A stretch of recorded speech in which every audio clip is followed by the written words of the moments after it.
During this brief video, we'll talk about the relationship and how, as professional helpers, we should be nurturing that alliance to make sure that our outcomes are more effective. As I mentioned earlier, our effectiveness as helpers, whether that's a social worker, counselor, case manager, or any other help of the kind, is really based on the importance of a relationship. And Bruce Wampel, a UW Madison psychiatrist, did a study noting that 80% of the outcome is based on the therapeutic alliance. So, in order to know how to build this alliance, we should also understand the origins and sort of the history behind how this alliance has been nurtured professionally. So, we should understand that obviously Sigmund Freud, the father of psychology, really was a person that was focused on understanding and working with our unconscious. And in his studies, and what he sort of found out is that part of his effectiveness as a psychologist was that he would form what he quoted as a positive attachment with who he was helping. And what he would do there is basically, as we talked about last week, he would form some sort of positive transference with the clients for them to see him as a person that was meaningful in their lives. It allowed him to be able to build this facade to allow him to be able to um, better effectively work better with that individual. Later, Freud termed this sort of this working alliance, which we know now, but really it was this idea that the transference that was happening between the client to the helper, in this case Sigmund Freud, was building this bond or this positive lens for them to see him through. Um, Ethically, right? We don't do that now because we don't want to seem as though we are the father, mother, or some other significant person in the person's life. However, understanding that that transference can also help build that alliance. Additionally, understanding that sometimes that transference between client and helpee, excuse me, between client and helper, are can also be risky and make that alliance much more difficult to build. Moving forward a little bit, we should also understand Carl Rogers, who was sort of this humanistic psychologist. He basically did research and determined that there are these things called the therapist offered conditions, TOCs, that allow for a helper to be much more effective in their work that they're doing. One of the therapist offered conditions that he sort of researched and wrote on was that the helper should be congruent with the client. And congruency basically just means being genuine, not having this facade or this fakeness, but being real. And how part of that is being able to sort of understand later, we'll talk more about this in a few weeks, the role of self disclosure, right? What does genuineness actually mean? Is it being your authentic self? Which includes disclosure of your own personal experiences, or is it being a genuine helper that is willing to accept and be with that person as they are? What he would say is that, hey, being genuine, being real is critical to being able to build that therapeutic alliance. He also said that helpers who are going to be effective, another therapist offered condition is this unconditional positive regard for the individual that you're working with. And basically, what this means is that you will accept the person as they are. You will allow them to be able to be open with you and without judgment, without criticism, and being able to sort of, again, understand that that unconditional positive regard, that acceptance is critical to being able to build that therapeutic alliance.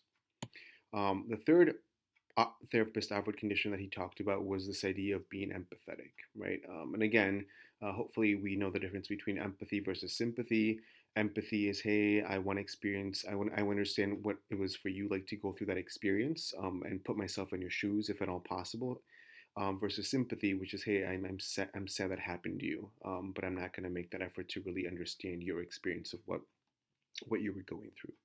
And again, the idea is that, hey, all these three things, right, congruency, this unconditional positive regard, and empathy are critical, according to Carl Rogers, to be able to be effective and build that therapeutic alliance, that working alliance, so that we can be much more effective helpers. Other things to consider is as we're sort of beginning to understand and conceptualize how to build this working alliance is how to be able to really see the helper within the social context or the social influence.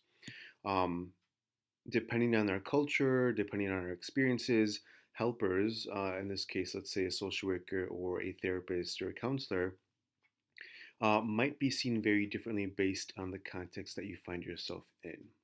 Um, in some cultures, right, a professional in the field that's doing this type of work is seen as someone that's part of the system, maybe is not trustworthy, maybe is out to get you because they have to find out sort of things to make sure that you're not committing crimes or doing things that are against the law. And so that sort of social influence or that context of that helper is going to make it much more difficult to build sort of that working alliance. In other cultures, a professional helper is seen as someone who is genuine, who listens well, who's able to be respectful as well as maintain confidentiality. Those things are going to help us be able to more effectively build that working alliance. So that social influence of the social context is critical to understand, not only sort of right our own understanding of it, but being able to understand the helpie's own experiences or perspective on the social context of a helper. In addition, another part of the social influence that we should consider in building this working alliance is the setting. Right? If we find ourselves at an emergency room, or if we find ourselves at an outpatient clinic or residential clinic, all those things, whether someone's voluntarily in services or is required to be there mandated by the courts, all those things will also impact the way that we may build that working alliance. And obviously, sort of these unique personal characteristics, right? Each person is going to be different in regards to how they see the helper and how they might build that relationship. And when we think about self awareness and being able to understand cultural frameworks, it's critical that we also begin to understand sort of those intricacies and those nuances of different cultures and how or what things we should consider in being able to build or start building that alliance. When we're building an alliance, right, one of the first things is that we have to come together with that individual. And coming together means that first contact, being able to initiate that relationship. And part of it is that we should also understand that, hey, our objective, our goal is to build a workable, helping, a warm, helping relationship. We want to really exude that acceptance, that understanding. And as helpers, especially early on, we want to display that confidence, that competence, because when we build that, sorry, when we display that, you're going to allow yourself to much more easily instill hope for that individual to buy in or believe in sort of what this relationship can do for them. And so part of doing this again is being able to build up your own experience, your own toolbox, if you will. But initially, we should work to be able to exude these things so that the helpee is much more open to building a relationship with us, right? So when we talk about building this workable, warm relationship, a huge part of this that I think we oftentimes underestimate or don't really think about is the greeting, right? A greeting is going to make or break that first impression. It's going to be the thing that is going to initiate that positive relationship from the beginning. And it's really going to set the tone in that dynamic that you're building with that individual. And so we should practice, and we'll do an exercise with this later, of how you can really set the tone from the beginning to allow that person to feel much more welcome and accepted. Because again, there is going to be anxiety from the helpee. And if we can affirm that anxiety, we can normalize that, we can do something to ease that tension or break that ice. It'll be that much more helpful for them to feel that warm contact from the beginning. And if we do that positively, right, we can nurture that hope and set those positive expectations and allow that person to feel like they can really trust us and begin to build a relationship with us that's going to be of service to them. And again, one thing that I want to just highlight is that those small things that we maybe think don't matter really do matter. I know from my experience, being able to offer some coffee, some tea, some water, a lot of people are taken aback by that small act because they've never had that done before, right? or allowing them to choose where to sit, allowing them to be able to, explain where the bathrooms are. All those things are really positive ways to be able to allow that person to feel like they're being treated with warmth and respect and acceptance. And again, it's setting this positive tone from the very beginning. In addition to sort of just that greeting, we should also focus on having structure, right? Um, and in that beginning greeting, right, if I'm meeting somebody in the lobby, hey, my name is Marco, I'm one of the counselors here, it's great to meet you, let's head back to my office and we can chat some more.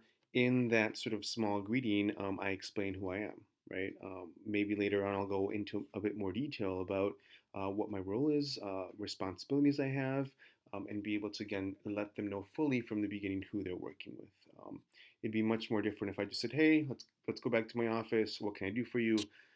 That isn't going to allow that person to feel maybe as welcome, accepted, or as comfortable as opposed to if I'm really being fully authentic of who I am and what my role is in that particular agency or in that role or in that setting that I'm in. We should also work to always, from the beginning, identify a focus.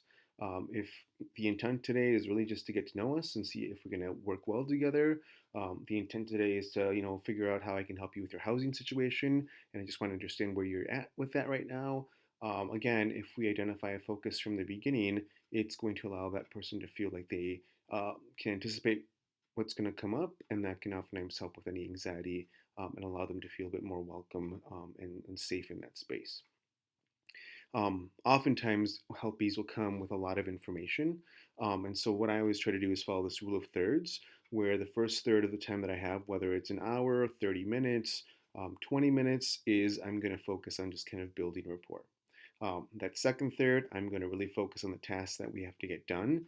And that last third is going to be to sort of really identify the next steps and clarify sort of where we're at with the plan to be able to move forward. So it allows me to sort of have more structure for myself professionally, but also that consistency can also help helpees feel like, again, they know what to anticipate and what to expect.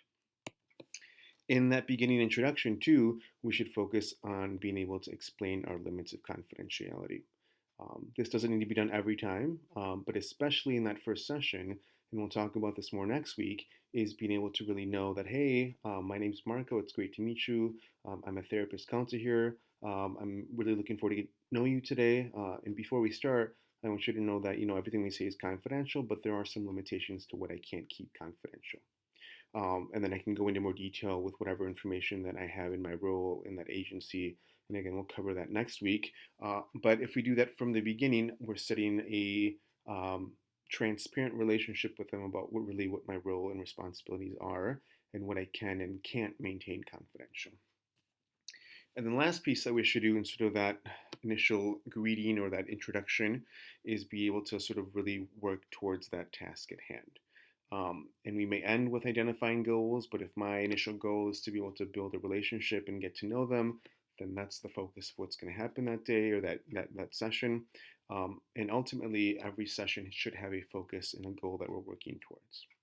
So again, these things are critical. They seem like small nuances that we oftentimes maybe don't think about or forget or that we do without intent.